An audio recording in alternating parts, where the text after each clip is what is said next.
જય શ્રી કૃષ્ણ વિવાસ. તો ચલો આજની રેસીપી. ઉનાળામાં ગરમીમાં જમવાનો મૂડ હોતો નથી તો બનાવી દઈએ વઘારેલી ખીચડી, જેમાં જોઈ શકો છો આદુ લસણ ને લીલા મરચાંની આ રીતે પેસ્ટ બનાવી છે અધકચરી વાટીને ખલમાં, જેમાં કુમઠી લાલ મરચું 2 ચમચી લેવાનું. ત્યારબાદ ધાણા જીરું 1 ચમચી, આપણા રૂટિન મસાલા હળદર લેવી અડધી ચમચી, રજવાડી ગરમ મસાલો ન હોય તો પાઉંભાજીનો મસાલો લેવાય એ લેવો અડધી ચમચી, સમારેલી ડુંગળી, બટાકા સમારેલા 2 લીધા છે, 1 ડુંગળી લીધી છે, 1 વાડકી વટાણા. વઘારની તૈયારી કરી દઈએ. આ કુકર મૂક્યું છે. હવે એમાં આશરે 1 કળછી જેટલું તેલ લઈશું. તમે કોઈ પણ તેલ લઈ શકો છો. સિંગ તેલ, રાણી કપાસિયા તેલ, ગમે તે તેલ લો. અડધી ચમચી ઘી લેવું. તેલ તપી જાય એટલે એમાં ડુંગળીનો વઘાર કરવો. ડુંગળી સંતળાય છે. તમાલપત્ર લેવું, લવિંગ, તજનો ટુકડો, 4 મરી લેવા અને આ રીતે ચટણી જેવું તૈયાર કરી લેવું. જે મસાલા બધા લીધા હતા આદુ લસણ કુમઠી મરચું ગરમ મસાલો મીઠું સ્વાદ મુજબ લેવાનું. પછી હળદર જે એક બાઉલમાં તૈયાર કરીને વઘારમાં રેડી લેવું.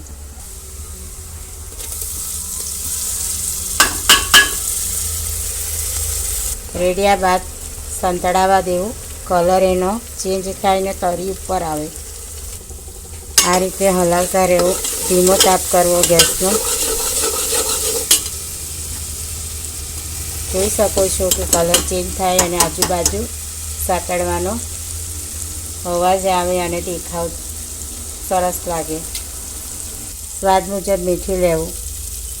અહીંયા 4-5 વ્યક્તિ માટે બનાવી રહી છું. 1 ચમચી જેટલું મીઠું ઉમેર્યું છે અને ત્યારબાદ હલાવી લઈએ.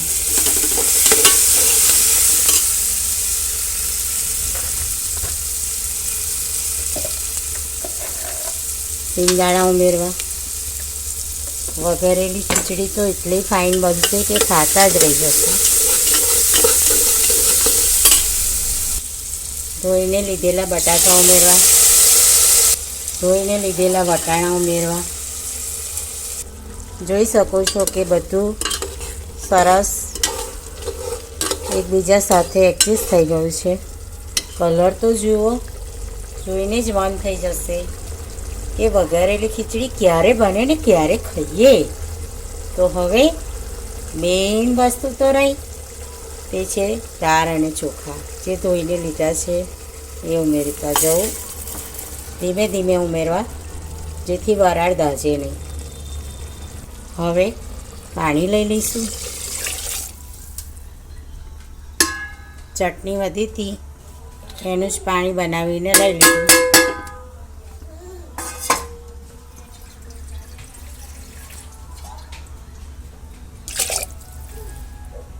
ઉકળવા દેવું. ઉકળ્યા બાદ કુકર બંધ કરવું. જો છૂટી બનાવવી હોય તો ઢાંકીને ધીમા તાપે થવા દેવું અને કુકરમાં કરવી હોય તો 2 સીટી બોલાવી દેવી. ધાણા કાજુથી ગાર્નિશ કરીને તમે છાશ સાથે અથવા કઢી સાથે વઘારેલી ખીચડીની મજા માણો. તો તૈયાર છે આપણી વઘારેલી ખીચડી.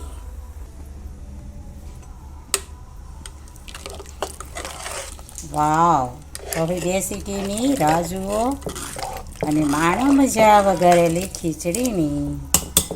ઓકે, તો તમે બનાવીને કહેશો કે કેવી બની અને કોમેન્ટ કરજો, સબસ્ક્રાઈબ કરજો, લાઈક કરજો. તો આ મારી વઘારેલી ખીચડી આપ સૌની માટે બેસ્ટમાં બેસ્ટ છે. ઓકે, જય શ્રી કૃષ્ણ.